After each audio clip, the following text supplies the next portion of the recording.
Salam, salam kasih damai dan sejahtera. Tuhan memberkati, menyertai dan melindungi. Salve.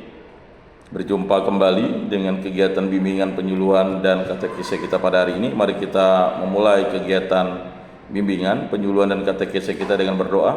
Dalam nama Bapa dan Putra dan Roh Kudus. Amin.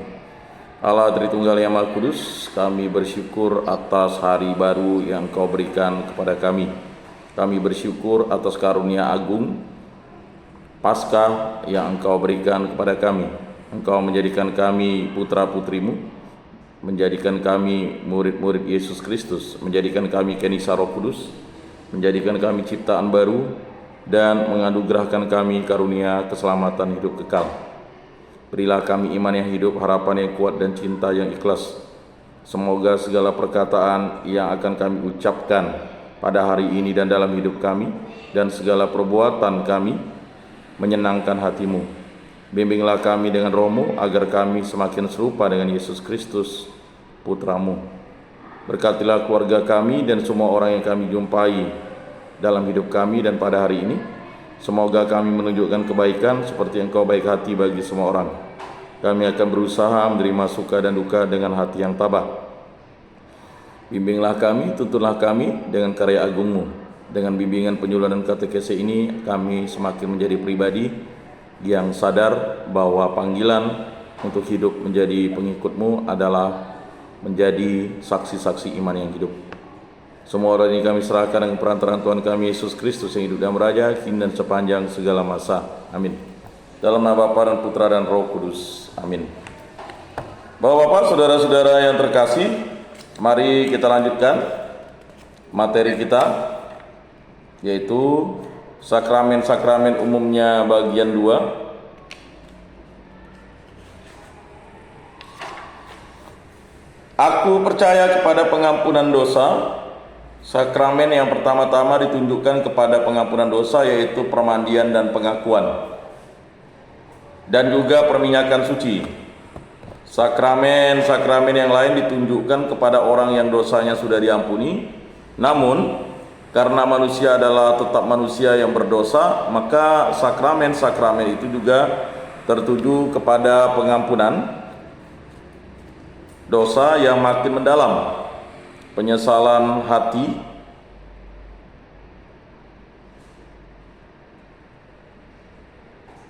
yang lebih mesra. Akan tetapi dengan Allah dalam hati kita akan bertumbuh. Manusia hendak turut mengambil bagian di dalam arus cinta kasih yang ada di dalam seluruh umat gereja. Sakramen-sakramen dan hubungannya dengan Allah umumnya terutama harus kita tinjau dari orang-orang yang lebih dewasa, yaitu dari orang yang dapat membalas pertemuan Yesus Kristus dengan sadar, dari orang yang dapat dibawa oleh Kristus kepada hubungan pribadi dengan Dia.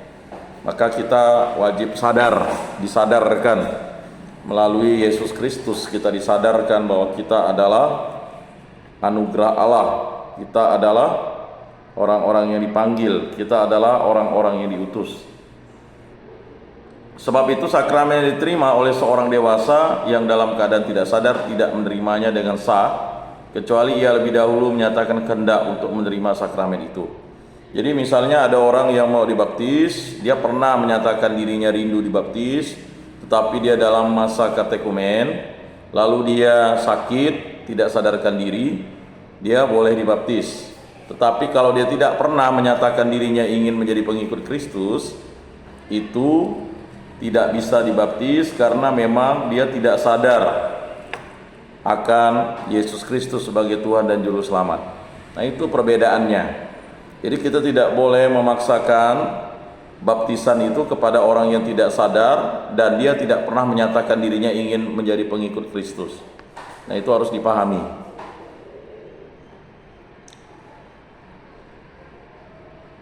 Pada mereka yang tidak dapat memakai akal budi dan kehendaknya, misalnya anak-anak bayi, orang-orang yang tak waras otaknya, orang yang tidak sadar, maka sakramen ini terjadi juga sah dan tidak dituntut pembalasan dari pihak orangnya sendiri. Misalnya dalam permandian bayi-bayi, akan tetapi seluruh umat gereja berdiri di belakangnya dengan iman. Kata Santo Thomas pada anak-anak bayi yang dipermandikan, maka tak adanya pendirian hati pada bayi itu dipenuhi oleh iman dari seluruh umat gereja. Hal itu tetap harus kita ingat dalam segala sakramen yang tidak pernah terlepas daripada iman dan dosa seluruh umat sakramental itu.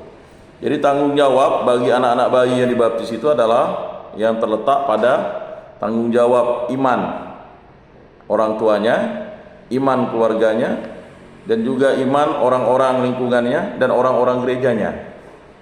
Jadi mengapa kita mengajak orang ke gereja? Itu tanggung jawab kita sebagai umat beriman, bukan tanggung jawab kita sebagai orang yang beragama, tapi tanggung jawab kita sebagai orang yang beriman. Kita wajib mengajak orang ke gereja, anggota keluarga kita ke gereja. Jadi tidak boleh ada hal yang tidak diajak dalam hidup beriman itu. Itu adalah tanggung jawab kita sebagai orang beriman. Maka tanggung jawab kita sebagai orang beriman itu mengajak, ayo ke gereja, ayo ikut bimbingan dan kerohanian, ayo membaca kitab suci, ayo berdoa. Itu tugas kita. Jadi bukan karena orang itu tidak diajak, walaupun dia pada prinsipnya tidak mau dan menolak banyak alasan, tetap kita terus mengajak, karena Yesus mengajak kita menjadi pengikut Kristus, dan kita mengajak orang lain menjadi pengikut Kristus yang baik karena mereka sudah menerima baptisan. Bagi yang percaya Yesus dan ingin dibaptis, kita ajak, tetapi tidak boleh dipaksa. Karena mereka harus sadar bahwa Yesus sebagai Tuhan dan Juru Selamat, maka dia boleh dibaptis.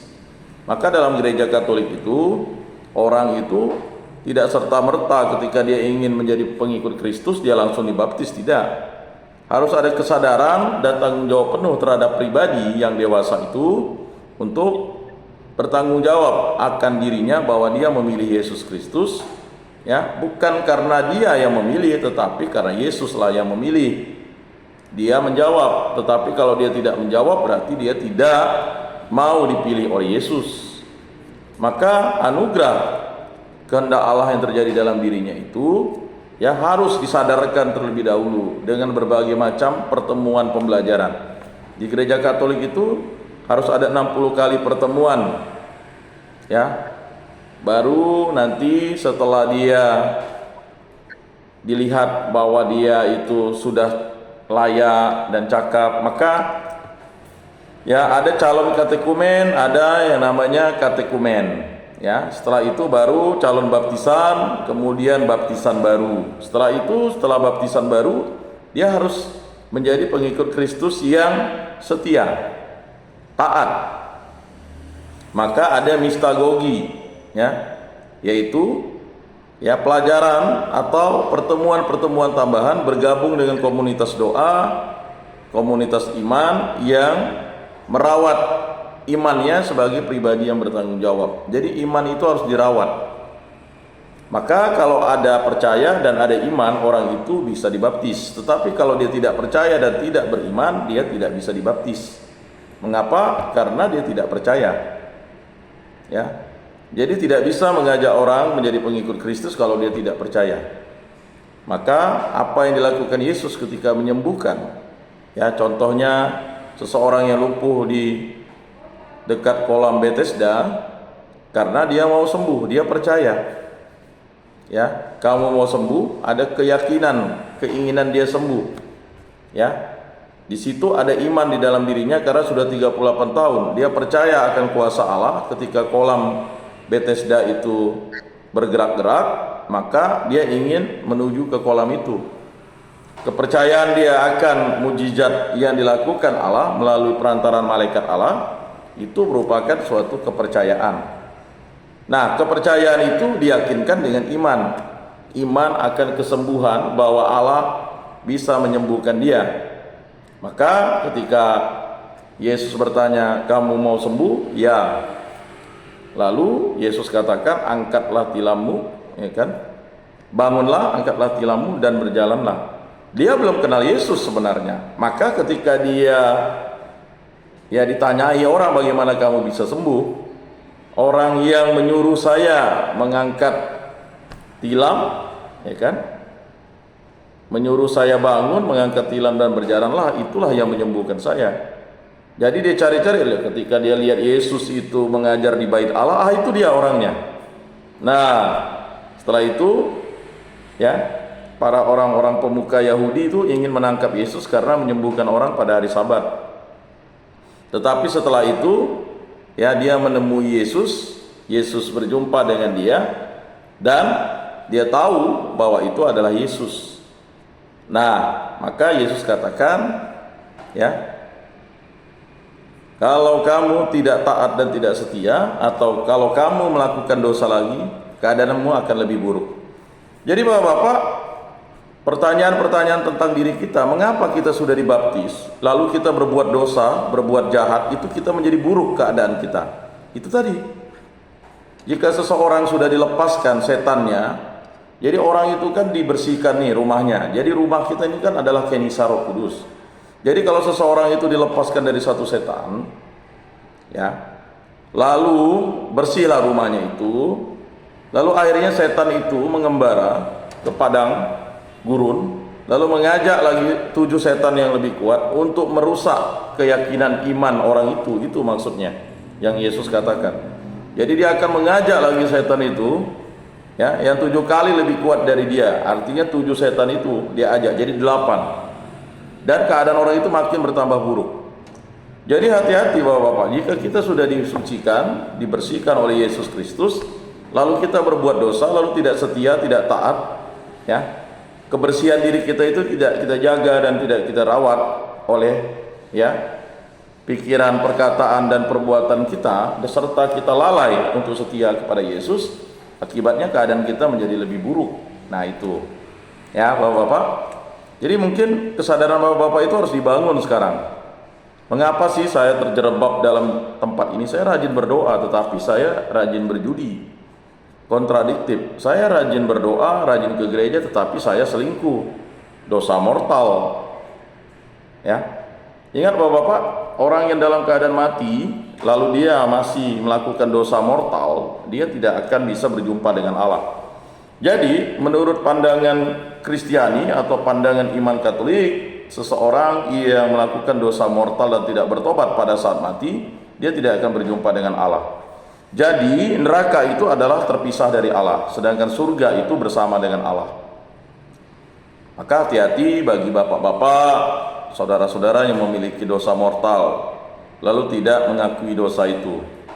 Nah, ini khusus bagi orang yang beriman Katolik, ya. Jadi dia harus menerima sakramen pertobatan. Jadi pengakuan dosa itu ya, itu dimulai dari kesadaran berdosa. Saya berdosa, saya sungguh berdosa. Itu sadar. Setelah itu dia mengakui dosanya, kemudian dia mohon rahmat pengampunan dan belas kasih serta kerahiman Allah. Setelah itu dia menerimakan ya sakramen tobat yang diberikan oleh Allah dan dosanya dihapus. Tidak hanya diampuni, dihapus. Kalau diampuni itu orang masih mengingat dosanya, tetapi Tuhan Allah tidak akan mengingat dosanya. Nah, itulah suatu ya sakramen pertobatan bagi umat Katolik. Nah, itu harus dipahami. Bapak-bapak, saudara-saudara yang terkasih, jelaslah di situ ya bahwa kita mulai paham bahwa tanggung jawab iman, mengapa kita menjadi orang tua itu harus bertanggung jawab dengan iman anak-anak kita, mengajak dia ke gereja. Jangan mengatakan dia sudah dewasa, sudah berkeluarga, lalu dia tidak diajak ke gereja. Dia wajib ke gereja. Ya, dalam perintah gereja itu, yang pertama rayakan hari raya yang disamakan dengan hari Minggu, yang kedua hadapilah misa kudus pada hari Minggu dan pada hari raya diwajibkan, dan jangan melakukan perbuatan dilarang. Ya. Yang ketiga, jangan makan daging pada hari pantang dan berpuasalah pada hari puasa. Yang keempat, akuilah dosamu sekurang-kurangnya setahun sekali. Yang kelima, sambut tubuh Tuhan pada masa Paskah. Jadi Bapak-bapak yang terkasih, itu merupakan suatu kewajiban orang beriman.